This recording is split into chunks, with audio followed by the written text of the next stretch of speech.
selamat datang kembali di channel Alur Cerita Film. Untuk episode kali ini, Mimin akan merangkum film Donghua yang berjudul Swan Emperor. Untuk bagi kalian semua yang belum sempat menonton video-video sebelumnya, kalian bisa langsung menontonnya ya. Linknya ada di deskripsi. Oke, tanpa berlama-lama lagi, Mimin akan masuk ke dalam alur ceritanya. Di episode terakhir kemarin, Liu Fengmang menyerang ke arah Wang Fan. Namun ia seketika terkejut di saat ia melihat Wang Fan sudah mencapai ranah ritual roh ungu. Ia tahu kalau jenius ras manusia, Raja Harimau Perak telah menerobos lagi. Jika Wang Fan terus hidup, pasti akan menjadi petaka. Ia pun tetap menyerang ke arah Wang Fan. Pertarungan pun tak terhindarkan. Wang Fan mengkonter serangannya dan membuat Liu Fengmang terluka.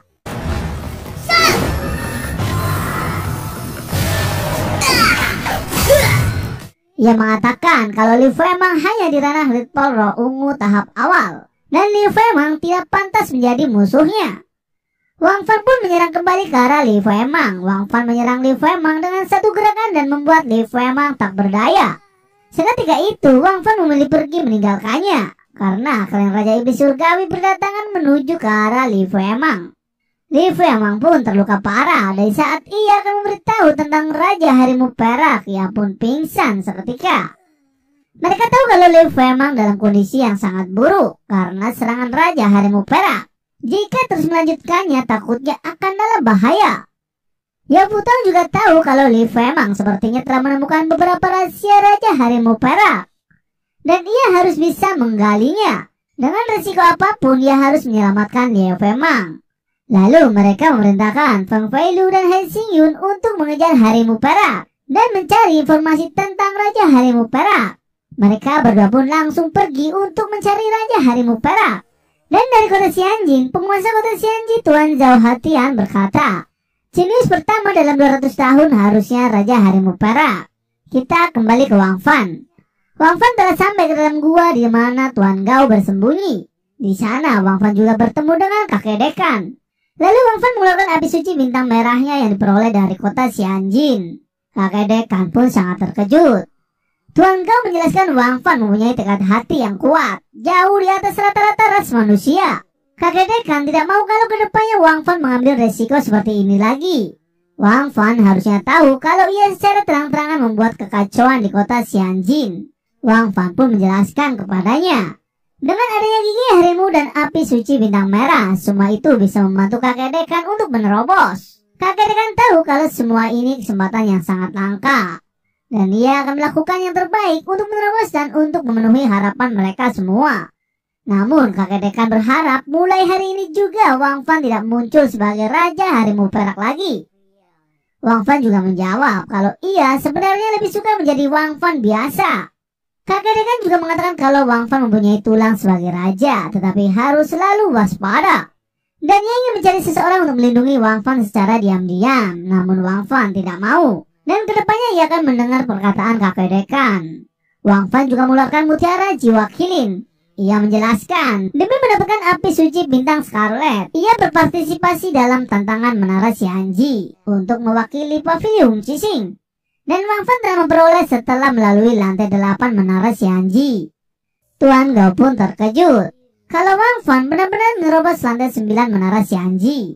Wang Fan berkata kalau Menara Xianji menghancurkan diri, kemungkinan karena setelah Wang Fan mengambil mutiara ilahi kilin tersebut dan tidak ada yang menjaga lantai 8. Dan silin air itu bilang jika dapat menemukan binatang silin dengan merebutnya tubuhnya atau dengan penyatuan. Seketika binatang jiwa silin itu berkata, apa maksudnya Wang Fan berani melakukannya? Kakek dekan tahu tekad silin adalah melakukan pemadatan dengan metode kultivasi silin agar menjadi mutiara ilahi. Namun saat akar kehidupan mutiara ilahi ditarik dari esensi akan mengalami tingkat kerusakan tertentu. Jika tidak, Wang Fan harus berlatih sendiri untuk membuat tubuh sendiri. Jika menggunakan akar kehidupan mutiara ilahi itu memang mungkin, namun sekarang binatang silin itu sulit ditemukan. Wang Fan tahu keberadaan binatang silin di saat ia berada di Gunung Feiyun sebelumnya. Ia pernah melihat binatang silin tingkat 5, ranah Hilpol roh ungu tingkat 5. Seketika mutiara jiwa silin langsung mengatakan untuk segera pergi mencarinya. Sesampainya di sana mereka pun bertemu dengan binatang silin tingkat 5. Lalu kakek dekan menjelaskan kepada bintang silin itu Kalau binatang kilin dan mutiara kilin berasal dari keluarga yang sama, dan kakek dekan meminta mereka berkomunikasi sendiri. Di saat itu juga binatang kilin itu berkomunikasi dan masuk ke dalam air. Tuan Gao khawatir kalau binatang kilin itu mengambil kesempatan untuk kabur. Namun kakek dekan menjelaskan kalau binatang kilin kemungkinan bisa kabur, tapi mutiara kilin tidak mungkin kabur. Suku Xianji memang suku paling menonjol pada zaman itu. Ketika Wang Fan mendapatkan mutiara ilahi Xiling, aura dan kekuatannya diam-diam menembus ke dalamnya. Mutiara ilahi Kilin dapat meninggalkan menara Qianji. Kilin air dapat terus bertahan hidup semua itu karena Wang Fan. Dengan kata lain, kilin air dapat bertahan hidup dengan mengandalkan Wang Fan. Jadi bisa dikatakan Wang Fan adalah tuan kilin air tersebut. Setelah berebut binatang kilin air, mereka akan tetap sama. Penyatuan kilin pun dimulai. Setelah penyatuan, bagian luarnya seperti kilin air. Namun di dalam juga ada 70-80% dari tubuh kilin. Selama terus berlatih keras, seharusnya bisa menjadi kilin air sejati. Seketika kilin tersebut mengatakan mutiara ilahi kilin telah membantu memindahkan darah kilin air dari nadinya. 3-5 tahun pasti sudah dapat melengkapi nada kilinnya dan mengubah menjadi binatang kilin sejati. Meskipun binatang kilin itu belum menjadi binatang jiwa kilin sepenuhnya, tapi sejauh yang kakek dekan tahu, hampir 500 tahun binatang kilin yang telah mencapai ranah tersebut tidak ada. Kakek dekan melihat di dalam tubuhnya, meski tekad binatang kilin dan mutiara kilin menyatu, tapi sebenarnya tidak. Hanya dengan sepenuhnya menyatu baru dapat merasakan tekad hati kilin seutuhnya. Jika ingin menjadi kilin sejati, itu masalah waktu saja. Kakek dekan juga mengatakan kalau binatang kilin itu karena sekarang waktunya bertemu dengan tuanya. Lalu binatang jiwa kilin air itu menjawab, jika bukan karena Wang Fan telah mengeluarkan dari menara Xianji, juga karena potensi Wang Fan yang tidak terbatas, yang dapat disebut jenius pertama dalam 200 tahun, ia tidak akan mengenali sebagai tuanya. Wang Fan seharusnya tahu kalau ia adalah binatang dewa kilin. 3 atau 5 tahun kemudian akan menjadi kilin sejati. Wang Fan pun berkata, jika kakek dekan tidak bilang, ia benar-benar tidak tahu kalau binatang jiwa kilin hidup dengan aura dan kekuatannya. Dan binatang kilin bahkan berani sombong di hadapannya. Lalu kakek dekan berkata kepada binatang kilin tersebut untuk tidak perlu merasa frustasi, karena Wang Fan bisa membawanya keluar. Tidak diragukan lagi setara dengan diakui oleh klan Xianji. Wang Fan adalah orang yang ditakdirkan untuknya oleh klan Xianji. Dan binatang kilin jangan mengandalkan kesembuhan kilin. Di masa depan binatang kilin masih harus tergantung pada Wang Fan. Binatang jiwa kilin itu mengatakan kepada Wang Fan dengan sebutan Master Agung yang imut, kalau ia adalah rekan dan teman terbaiknya. Wang Fan menjadi masternya bisa menunjukkan agung dan Wang Fan pendek berarti menunjukkan imut. Mereka pun semua tertawa dengan kelucuan binatang kilin tersebut.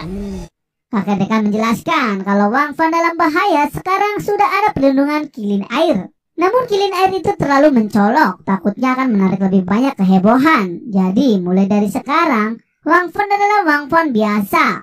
Kilin air juga akan menggunakan metode untuk menjadikan kilin muda lagi. Lalu seketika Wang Fan meminta kilin air itu menjadi anjing kecil. Kakek dekan menjelaskan demi mereka berdua jika ingin bertahan hidup hanya bisa begitu.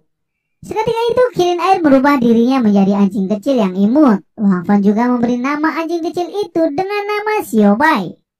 Dan ia mengingatkan Xiaobai untuk tidak pamer kekuatannya. Lalu kakek dekan mengambil kuda naga petir dan perlengkapan Raja Harimau Perak tersebut. Mereka pun pergi meninggalkan Wang Fan. Dan di saat Wang Fan datang ke perkemahan, di sana ada pertarungan besar. Ia mengatakan kalau di sana ada tuan muda dari suku Gagak Bintang yaitu Bai Zhangdo yang datang. Wang Fan juga tahu kalau ada seseorang yang bertarung di sana kemungkinan besar dari kota dewa yaitu Cibolong yang mengklaim punya kekuatan untuk melawan naga. Di saat bersamaan Cibolong sedang bertarung dengan Yao Wuliang. Lalu Cibolong berkata kalau gaya bertarung Yao Wuliang tidak tahu kapan bisa memenggal kepalanya. Dan ia ingin bertaruh, bagaimana kalau mereka berdua bertaruh dengan satu serangan? Yao Wuliang pun hanya menjawab terserah, dan ia akan menemani sampai akhir. Seketika itu, Cibolong mengeluarkan keterampilan bela diri dewanya yaitu teknik penakluk naga. Yu Liang juga tidak mau kalah. Ia langsung mengeluarkan keterampilan dewa bela dirinya, yaitu kemarahan dewa bela diri. Pertarungan pun tak terhindarkan, namun mereka seimbang dalam kekuatannya.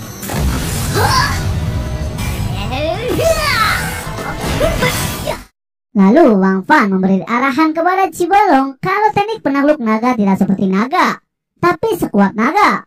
Tombak seperti naga, manusia yang mendorong keberadaannya. Namun seketika itu kelompok klan iblis surgawi yaitu Yu Xinmei melihat Wang Fan dan ia langsung meminta untuk menangkap Wang Fan. Karena Wang Fan berhubungan dengan Raja Harimau Perak. Di saat mereka akan menangkap Wang Fan, Bai Zhangdo dari klan dewa pun menghentikannya dan mengkonter serangannya. Pertarungan antara kedua kubu pun tak terhindarkan. Mereka saling menyerang satu sama lain. Yu Xinmei pun meminta He Tianming untuk menangkap Wang Fan hidup-hidup.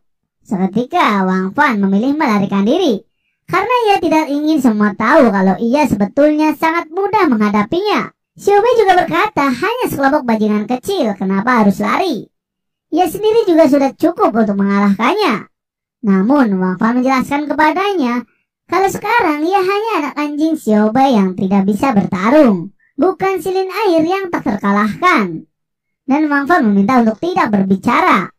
Wang Fan dan Xiao Bei memilih masuk dalam air untuk bersembunyi. Namun He Tianming ikut masuk ke dalam air untuk mengejarnya. Sesampainya di dalam air, He Tianming pun kehilangan jejak dan ia memilih kembali. Ia mengira kalau Wang Fan telah mati terjebak ke dalam pusaran air. Setelah He Tianming kembali, Wang Fan dan Xiao Bei pun keluar dari air tersebut. Dan ia kembali untuk melihat pertarungan mereka dari kejauhan. Lalu Yu Xuanmei memilih berhenti bertarung dan pergi karena targetnya yaitu Wang Fan tidak ada di sana. Beberapa waktu kemudian, Wang Fan bertemu dengan tuan muda dari klan dewa, yaitu Cibolong. Ia berterima kasih kepada Wang Fan karena arahan dan bimbingannya. Tuan muda Bai Zhangdo pun mengatakan kepada Wang Fan untuk memberi bimbingan juga kepadanya. Dan keterampilan bela dirinya adalah ledakan bintang. Wang Fan pun menjawab kalau ia pernah lihat dari 20 keterampilan bela diri dewa. Di dalamnya tidak ada ledakan bintang. Mereka pun semua terkejut karena Wang Fan tahu tentang bela diri dewa lebih dari 20. Dan bagaimana keseruan filmnya? Mimin akan lanjut di episode berikutnya ya. Terima kasih.